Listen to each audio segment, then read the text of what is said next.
how does this all relate to solution focus? Well, of course, we are in that tradition where we say that the world is not stable. The world is not something out there that we can study, which is fixed and stable. It is constantly changing. We see the world as a complex system. It's an open system. It's always open for influences. We also understand the world as something that you cannot control, you can only disturb it. There's a beautiful quote by Fritjof Capra: living systems cannot be controlled, you can only disturb them. We see the world as interactional, where everything that happens is emerging from all the interactions that are taking place. It's not caused like in a linear causal relationship.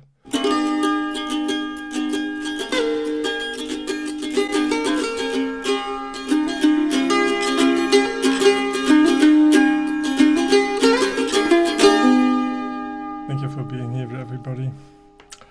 Although you don't need to have a degree in philosophy to do solution focus, it is my belief that having a background in solution focus, a background in philosophy will help you to become a better practitioner and a trainer of solution focus. When you read about solution focus, especially when you take Steve de Shazer's work, you come across a lot of philosophy and philosophers. And the goal of this session is to introduce you to some of these philosophical ideas, 4 philosophical insights that I hope will make a difference for you in how you do and how you teach solution focus. And I will do this by giving you a virtual round tour of the philosophy department, and we will start at the ethics department. The second stop will be the Department of Ontology. The third stop will be the Department of Philosophical Anthropology, and our fourth stop will be the Department of Language Philosophy. Now, when I was 18, my parents thought I was going to enroll at the University of Leuven, either at the medicine department or the Department of Psychology. But I went and registered for the Institute of Philosophy. And we were 14 in our year. It's a very small department, and we were very, very happy with our choice. It is, of course, a very positive choice to go and study philosophy because, yeah, it's something you love. Philein is to love wisdom, to love philosophy, and great friendships developed. And I want also to start this tour with giving you an opportunity just to have a quick chat with some people in this audience. Oh, Jen, sorry, did you want to go out again? I just locked the door when I walked past. Yeah, please lock the door from the philosophy department. It's always interesting. So in your groups, you can choose one of these questions. Why are you here? As you can see in the cartoon, I love this cartoon. What do you love about philosophy? How is it useful already in your work? Maybe something in my mind is I'm a fan of Igor Stravinsky, the composer. And he says, all I do is restoring old ships. And that's something also for me, philosophy, art, history, all these things are things that we are not reinventing the wheel. We are building further on what has been. Nice. Restoring all that. Let me take you to our first department.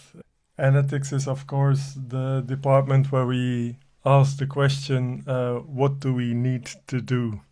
And I want to start with a quote by Steve de Shazer. One of the most important reasons for therapy is to help clients change their lives. It's a justification for therapy and a test of it.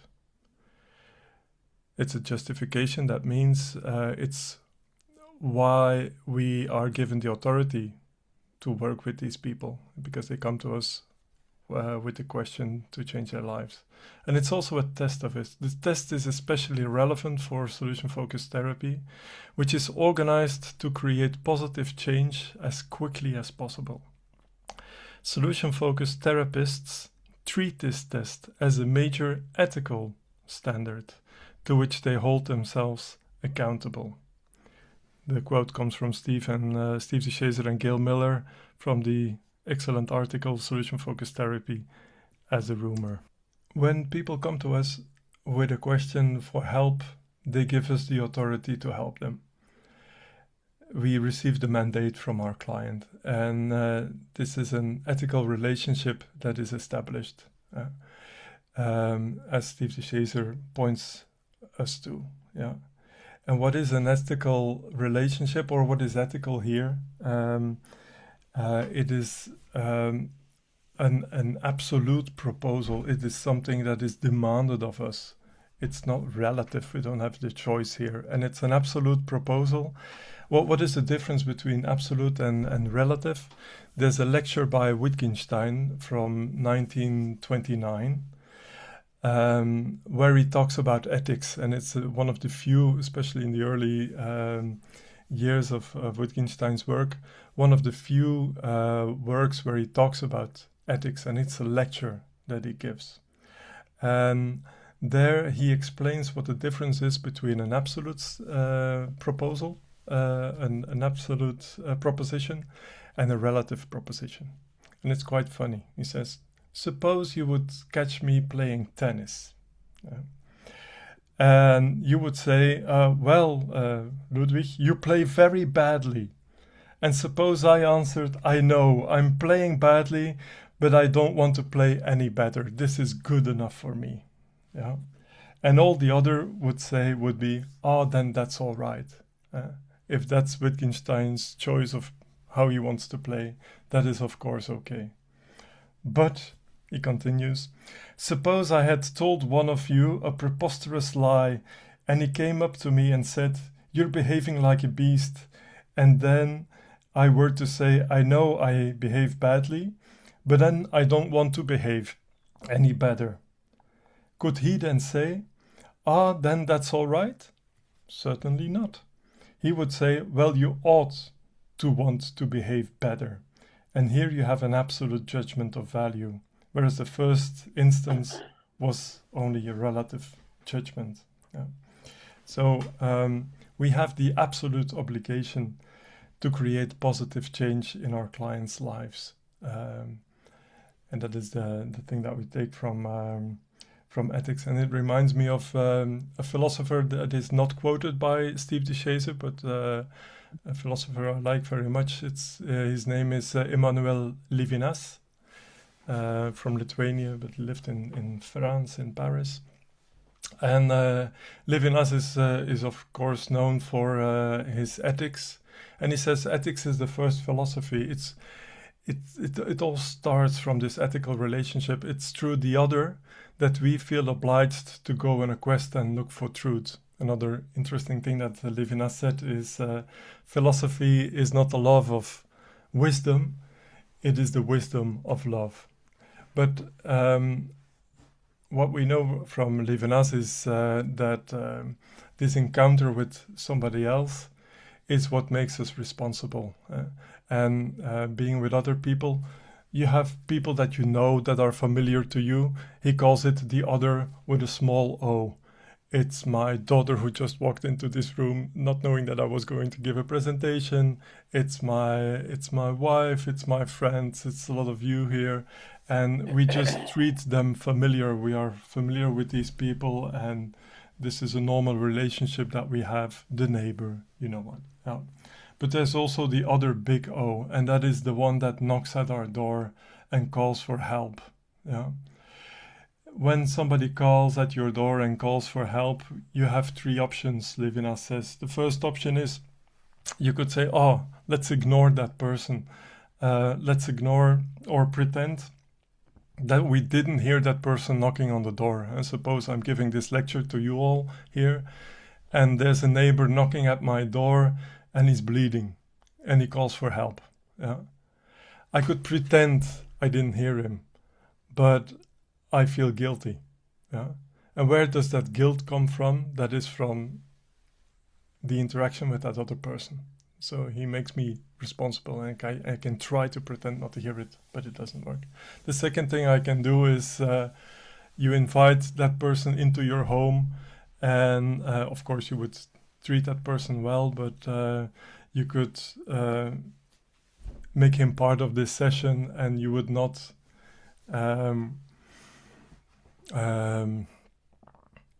pay attention to the otherness of the other, but you would invite him in your own world. Compared to solution focus, if somebody calls for help in a therapy or a coaching session, you could tell that person what to do because you do it that way. You use your expertise and everything you're familiar with to instruct that person what he needs to do. But then you are not respecting the otherness, Levinas would say, of that other person. Yeah. You're taking him into your own home. Yeah. And the third thing, and that is the most ethical thing to do, is that you open the door and you help that other person find his own way in his life. So, and that is what we do in Solution Focus. We are not telling them what to do. We help them to find their own way using their own resources and whatever is happening in their lives. Yeah. Reminds me also of, while we're still here at the ethics department, of something that Eve Lipchik told us in a lecture when she once was in Bruges at the Korzybski Institute. She said, after she's given a whole presentation on solution focus, she looked over her glasses and said, in the first place, I want you to remember that in the first place, you are a human being. In the second place, you're a therapist. And in the third place, you're a solution-focused therapist. And she looked at us. And in that order. Meaning that in the first place, we have a relationship, an ethical relationship with the person that is calling for our help. And we need to treat that person very respectfully. So, this is a small visit to the ethics department. Takeaway from this department is doing solution focus is engaging in an ethical relationship where the other gives me the mandate. It's not because I'm a coach or I'm a therapist or a psychiatrist that I can just assume that I have the mandate to treat that person. It's the other person who gives me the mandate. And where I must refrain from reducing the other person to my understanding of that person. And that I should not be telling that person what to do.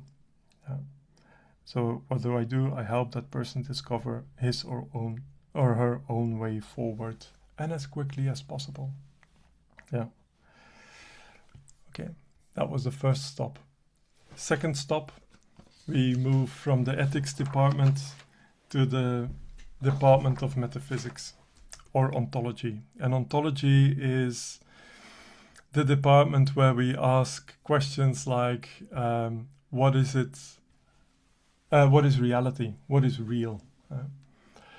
Now, in the modern philosophy, the modern times, or what you could also call in the mainstream philosophy, there is a tendency to look at the world and to discuss this question, what is real, to see the world as something that is objective in front of us. We focus on the things in the world. All these things, or beings as we call them in philosophy, are things that we can study, measure, classify, order, understand.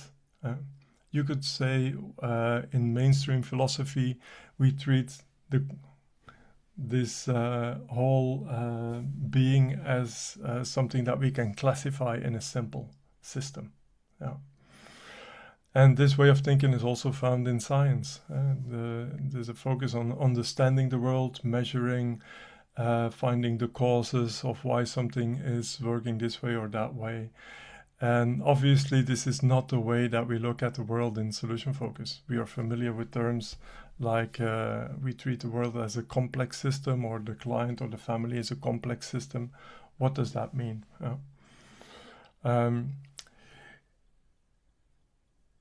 I've spoken about the mainstream in philosophy, where we look at the world as something objective in front of us. And there you can think of Plato, Descartes, Kant, and Hegel. But there's always been a counter history in philosophy. The French contemporary philosopher Michel Onfray calls it the contre-histoire de la philosophie. So for centuries there has been a subculture, so to speak, in philosophy that contested the idea that the world is stable out there and is just something for us to understand. They also contested the idea that we can make a comprehensive system of what is all out there. Yeah. And you could also call this counter history nowadays as the postmodern philosophies. Yeah. Important protagonists there are Spinoza, Nietzsche, Husserl, Heidegger, Wittgenstein, Derrida, Lyotard, Foucault, Deleuze, all familiar names that do not belong to the counterculture anymore, because this counterculture in the 20th century became the more predominant culture. And I would even add Gregory Bateson to this group of thinkers who challenged the traditional way of viewing. So what is their philosophy? I will take some of these people. For example, Nietzsche and Foucault in his line, they said, well, it is vain to build a comprehensive philosophy. It's just to think that it is possible to make a complete system of everything that is out there. Yeah. They say it all depends on your perspective. They also call it perspectivism. And how you frame reality is an act of power. It is something that you do. You install a worldview, and it is never neutral.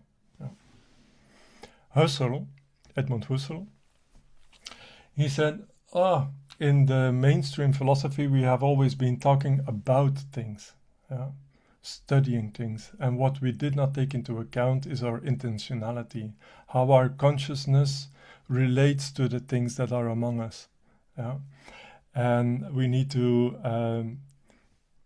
put the world out there in between brackets, Husserl said, and focus on how our consciousness constitutes that world. That is already a shift from the traditional subject-object dualism. And Martin Heidegger, who was a student from Husserl, he went a step further and he said, well, our consciousness itself is already a part of a world. We live in a world where things already have meaning. We are thrown into a world where things have meaning, and we don't just constitute the world, also the world constitutes us. And with the world here, we don't mean the planet, of course, or the physical thing, but the context in which we are thrown, Heidegger would say. It's temporal, it's constantly changing, and we interact with that world. And more than that, this is not just a world which is uninhabited, it is a world which is, our Dasein, our being in the world is categorized by Mitsein, is being with other people, and together we constitute meaning. And these meanings change over time. So we are familiar with this idea of co-constructing meaning in solution focus. And then you have, we're in the tradition of phenomenology with Husserl and Heidegger. And to take it a step further still, we have a philosopher like Merleau-Ponty, Maurice Merleau-Ponty, the philosopher with the most beautiful name.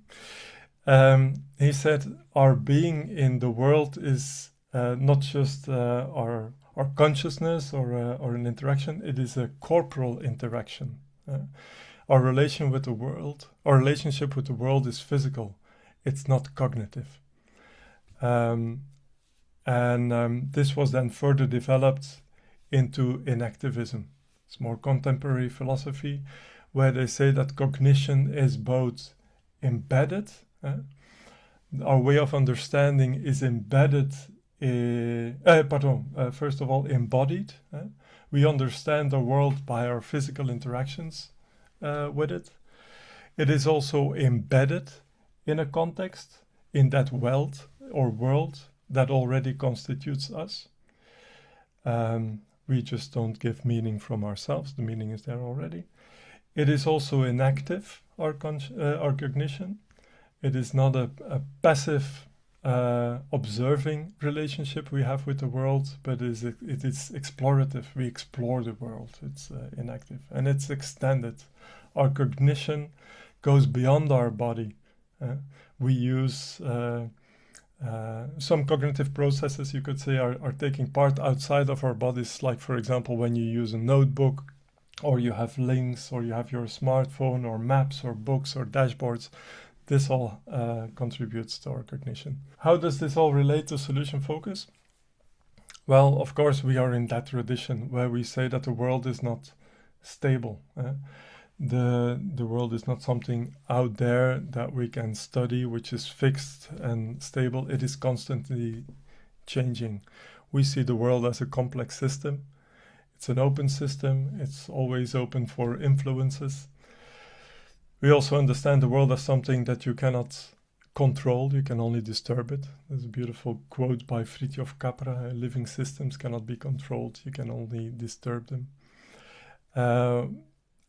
We see the world as interactional, where everything that happens is emerging from all the interactions that are taking place. It's not caused like in a linear causal relationship. That complex system is also unpredictable and ambiguous.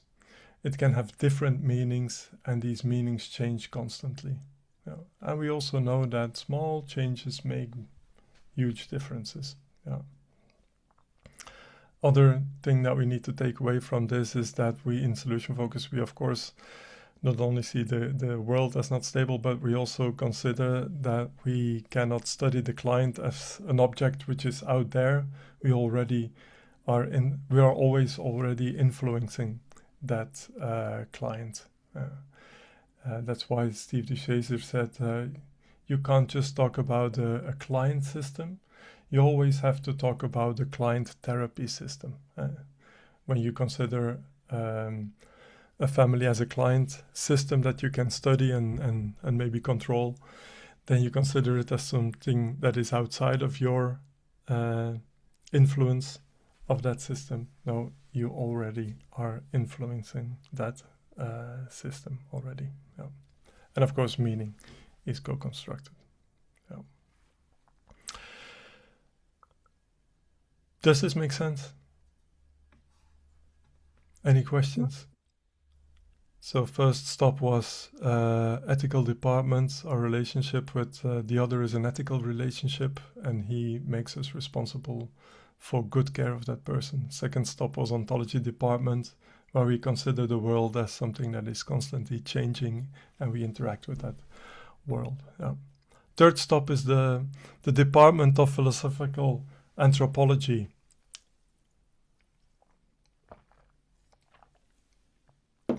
And this is not a study of the philosophical underpinnings of anthropology as a science. In this department, we ask the question, what does it mean to be human? Again, in traditional or that old mainstream Western philosophy, we treated that question as what does it mean to be human as a question for study. We studied human beings as objects. And what is typical in our scientific or modern approaches to that question is that we reduce being a human being to whatever department we're in. For example, in the psychology department, you could reduce the question of being human to a study of the eros and thanatos that are behind a person, the personal history, the traumas, the neurological aspects of being a human. In modern psychology departments, in biology, we would study the biology of people. In sociology, we would study the structures that determine people's behavior. In psychiatry, we would use the DSM-5 categories to understand behavior of people. And in HR departments, we often relate to DISC or MBTI or what have you. All these theories that help us to explain what it is to be a human being. Yeah. But we are not doing this in solution focus and in those contemporary philosophies. Let me share my screen again. I want to share a quote by Steve de Shazer. Here, Steve says, traditionally, therapists have thought they had to penetrate the clinical situation,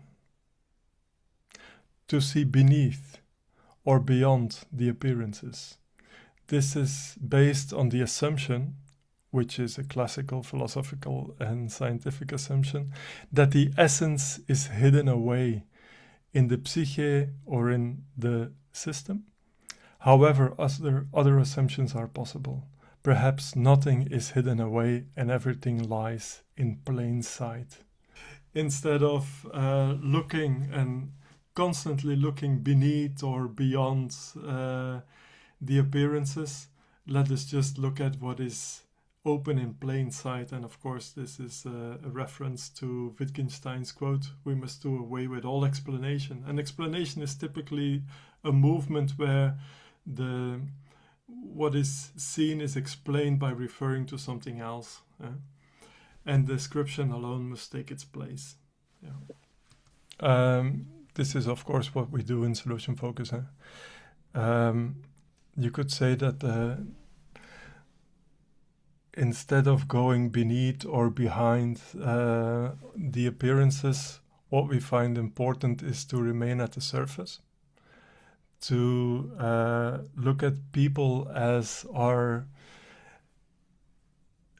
smallest unit of study. Yeah. Not go behind or beneath human beings, but see just the human behavior and see it always as interactional, related to you in the conversation that you have, or related to everything that is around that person. So that is our main focus in solution focus. It's the person in interaction with other people.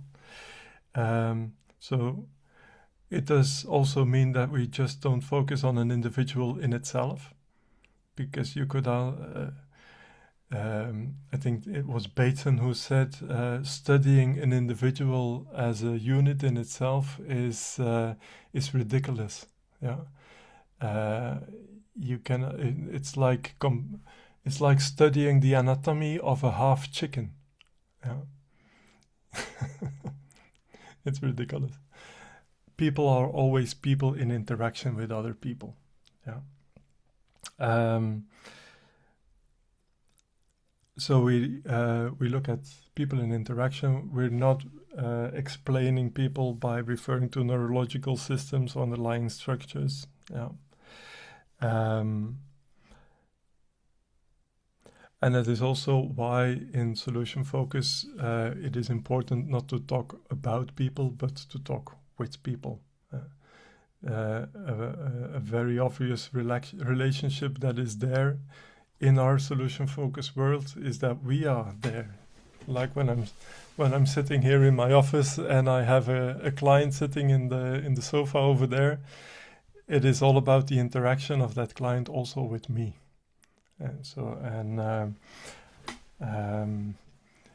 I'm not diagnosing, I'm not talking about, I'm having a conversation with that person. Yeah. And okay, this brings us to the fourth stop in our tour of the philosophy department, and that is the department of language, or the philosophy of language. The central question here is, what is language and what does it mean to have language? And in Eastern philosophy, there's a quote, there's a saying that says, the last thing that a fish discovers is the water. And maybe the last thing that we discover is language and how important it is. You know that at Brief at the Brief Family Therapy Center in Milwaukee, there were often people sitting behind the screen looking at the sessions that were taking place.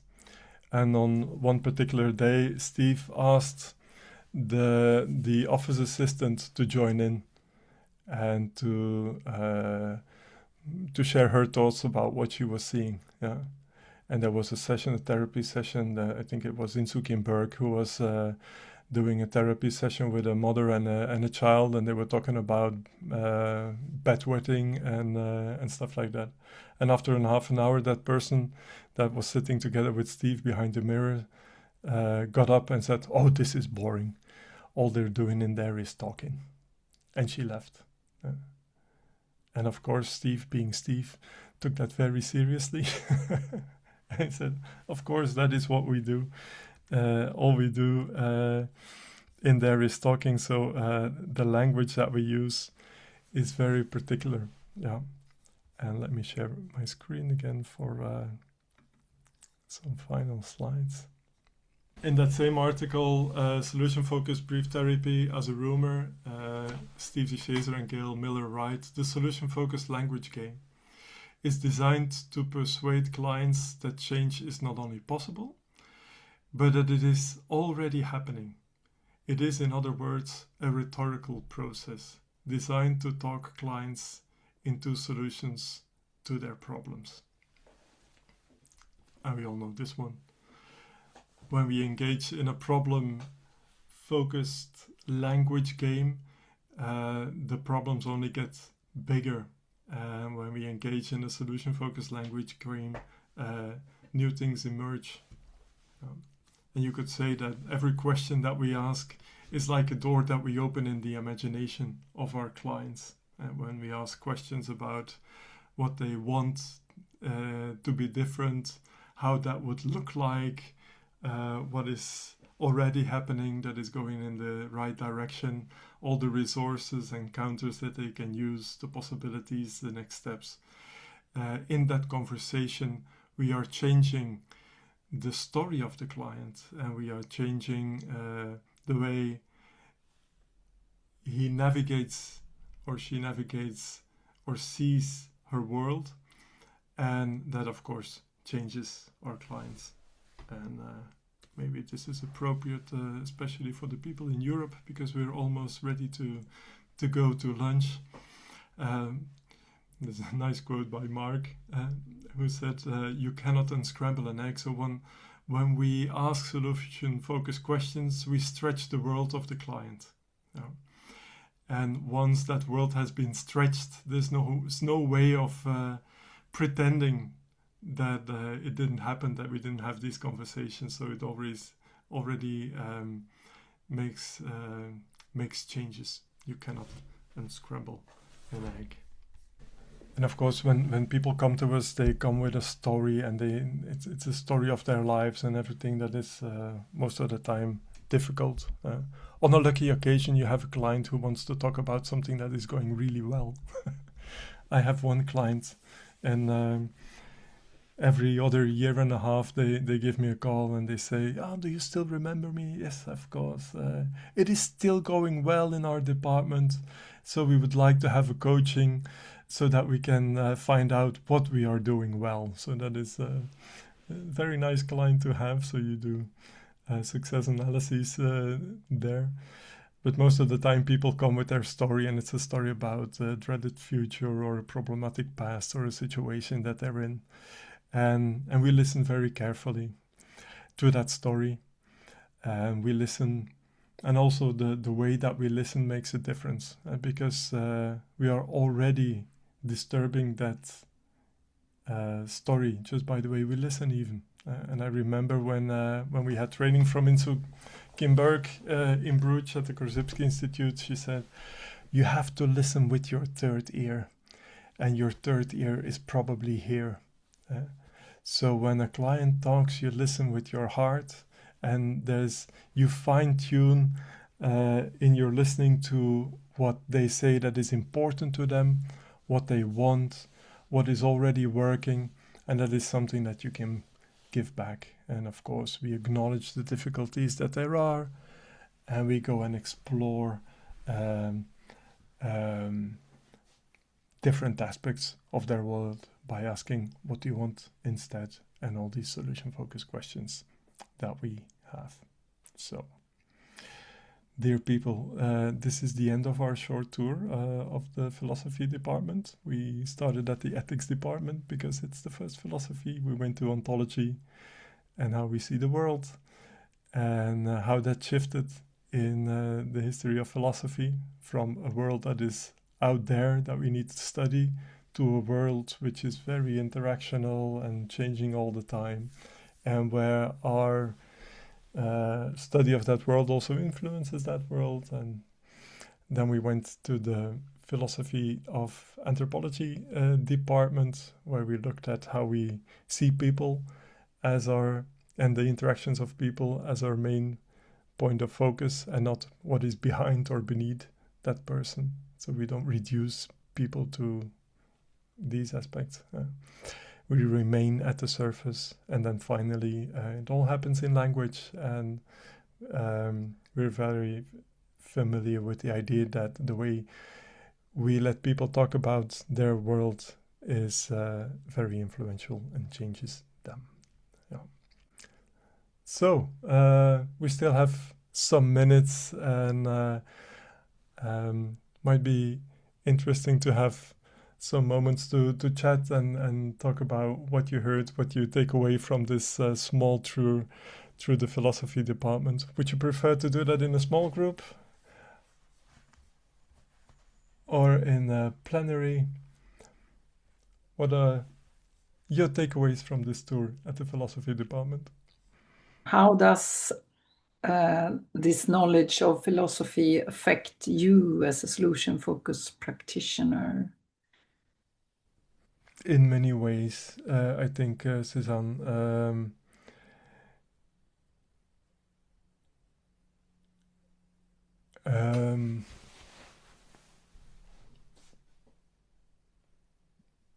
they once asked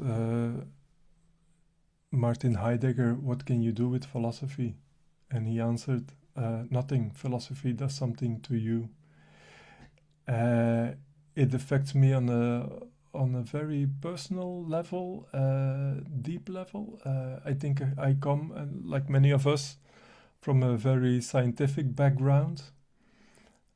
Mark always jokes that he's a recovering scientist. Sometimes I think I'm a recovering modern philosopher. I think it has always been my struggle to get rid of all these old ideas about the world and about other people, where we try to understand other people, categorize them, or understand the world and try to find out how to navigate through that world. And these ideas help me to engage in a different way with other people and do the work in a different way. And it's hard. It's not evident for me, even though I've been spending so much time at the philosophy department. I think we're so much influenced still by the traditional ways of looking at people in a scientific way. And also it relates to, and actually this lecture was given for the first time at the University Center of the University of Leuven, at the psychiatric institution. Yeah. And when I prepared for this session, I noticed, I went and looked at all the research proposals for PhDs at the psychiatry department. Yeah. And they still, I think all of them, try to reduce human behavior to neurological concepts, biological concepts. It's where the research funding is to be found, I can imagine. but they are still acting as though all these philosophical insights from this past century have not taken place, and I find that astonishing. And especially if you see what is still going on in our psychiatry departments, it is treating people as objects for most of the time. And when you have friends who are assigned to these or hospitalized in settings like that, you see what devastation that also brings. So it's high time also to confront them with those ideas. Yeah. Thank you for your question, Suzanne. John, you had your... And Paul as well. John? Paul, you were first, actually, so you go. Sorry, Paul. Okay. As an INTJ, you would say that. So, Anton, thank you so much. I love all the philosophical stuff, as you know, and as my degree. The point I'd like to make is that for positioning solution focus as a serious or credible force in the world, we've paid a lot of attention to case studies and results from interventions, which is great. So there's a research basis. It's equally important that it has an intellectual foundation, that we can talk seriously about how and why it does the things that it does, both in practice and in results. And this kind of philosophical background and structure gives us that. So more of this from everyone. Take it seriously, because it does make a difference to how we talk and what else we bring in. I love the ontology of solution focus, the way we constitute the world and relationships through the way we are speaking by admitting certain sorts of objects and concepts and not others. And again, we could take a list from what you've just been saying. So thank you so much. Thank you, Paul. And to remind people again of the important article, Solution Focus as a Rumor, there Steve de Shazer says there's two ways of talking about solution focus. The most obvious and the most maybe preferred way is to talk about what happens, what we can observe, what happens. But it is equally important to talk about the theory. And often we say in our solution focus community, oh, there is no theory, or there's a lot of theory and we need to take it seriously. It depends on what kind of theory that you refer to, of course. Yeah. John, please. You actually did, it was kind of a throwaway, you said in that thing about the psychiatry department that a lot of the research is because of the funding. I was, as you were talking, I was sitting here or standing here thinking, why has SF not taken off more in those worlds other than research funding? There must be other reasons, because I sit sometimes and look at the television when they have people in drama where they have psychiatrists and things, and they're coming up with these things. I'm thinking, you're just guessing what's going on between the person's ears. And it just seems illogical to me that it's still the overwhelming way of looking at things, treating people as objects, as you said. So what other reasons might there be for that? First of all, I think the good news is there's more and more solution focus also in our academia in Belgium, for at least. That's a good thing. The reason I got invited to talk there at the University Center for Psychiatry was was a good sign. And there's a lot of assistant psychiatrists now that follow the Korzybski training in solution focused brief therapy. So, and the supervisors are really encouraging people to study solution focus. I've also been invited to a psychiatry department of a hospital in Bruges to give this lecture again, and because they want to know more about it. They saw the session in Leuven. I think when I talk to psychiatrists, there's a lot of they feel, of course, very responsible for their clients, and they are confronted with such challenging situations, so much difficulties and so much pain and suffering, and pressure also from the families of these clients. Yeah. I think that in that panic they resort to the traditional stuff that they know. That it's instead of going along with the complexity and the multitude of things, they try to be as certain as possible. And if you try to be very certain about human situations, then you try to reduce them to underlying categories or biological stuff, and then you try to resort to your theories and your medication and stuff like that. But they also, I had a very interesting conversation with a psychiatrist a couple of years ago. He said, we are desperate. We know that we are failing. It's a very uncomfortable position, so that might be an opportunity to present them with something else. Yeah. But yeah, this difficulty of people to deal with the complexities of life, of the complexity of the world, of all these possibilities, makes them resort to very traditional ways of thinking, I think. Yeah. Thank you. Are there other people having other thoughts on that?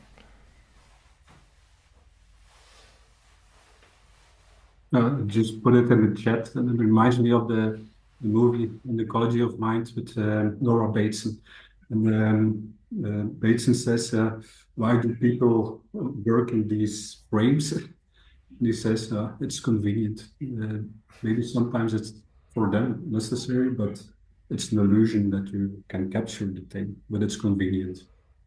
Yeah, and it gives them an air of expertise. I'm now part of a project where we do solution-focused training in schools, and we try to work with mental health, and we try to take it from the angle of not fixing the problem, but building what is really affecting, what makes the pupils' flowering health, what is building actually the mental health, and not taking away the problem. And still, we have the golden standard in all research, at least in Sweden, is still the RCT studies and about looking from the angle of solving a problem. So it's not a perfect fit with solution focus in the way we do the main research in the world. So I am so grateful for being on this with the researchers who really are senior researchers and very interested in this other way of looking at things, both how we deal with the mental health and not the mental illness, actually, because 90% think we are working with that, and also how we try to do the research in a more, salutogenic way. I cannot explain really good in English now, I feel, but this really, So all of you who do research on solution focus and do this and have this other view, and Mark, you will speak on that later. I hope I can attend. It's a important discussion on a higher level. And that also reminds me of I think what is important. We've always treated people's problems or seen people as bringing problems to the therapy room, and there we use our traditional way of thinking. We need to study the problem, study it as an object, try to find the root causes and stuff like that, and then we know, and that gives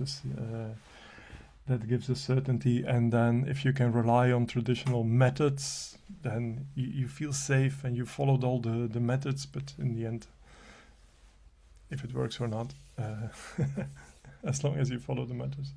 So the operation was successful, but the patient died. As a joke there. But I think I was thinking lately about how to call this solution focus. Is it a method? I don't like to call it a method. because a method seems very methodological and you know what to do when a problem occurs and you do that. And what I like much more is to call it an approach, so the solution-focused approach.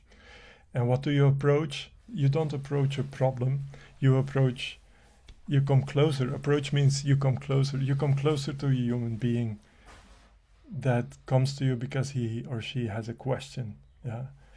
And first off, you work together with that person, like what Eve Lipchik reminds us. In the first place, you're a human being together with that other human being. Yeah. And you make sure that you create a context in which that person can find new ways towards their solutions, instead of reducing them to a problem, categorizing that problem, and applying all your methods and therapies to that. Okay, people, we come at the end. Thank you so much for listening in, for giving me the opportunity to share all this. Thanks, everybody, I have been drawing a lot from all the conversations I already had with many of you in this community. So I'm very grateful that I could give this back, and I hope you still enjoyed the rest of this SF24. See you soon. Bye-bye.